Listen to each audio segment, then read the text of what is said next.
আসসালামু আলাইকুম এভরিওয়ান, সকলে কেমন আছেন? আশা করি সবাই ভালো আছেন, সুস্থ আছেন। আমরা ঈদের দ্বিতীয় দিন কিন্তু বেরিয়ে গিয়েছিলাম এবং বলেছিলাম কিছু কেনাকাটা করবো, এই হচ্ছে তার প্রমাণ।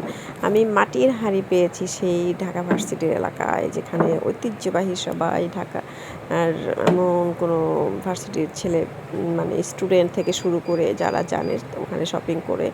আমি ঘুরতে ঘুরতে আমরা প্রথমে নীলক্ষেত হয়ে, সদরঘাট হয়ে, নিউ মার্কেট হয়ে সব কিছু ঘুরে পরে এখানে এসে থামলাম, একটু চা খেলাম, আমরা বিরিয়ানি খেলাম।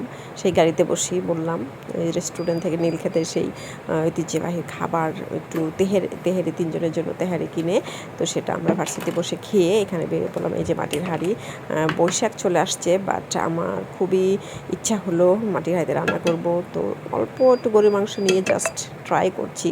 ভাতের হাঁড়ি, তরকারির হাঁড়ি এবং প্লেট, কতগুলো গ্লাস নিয়ে আসলাম।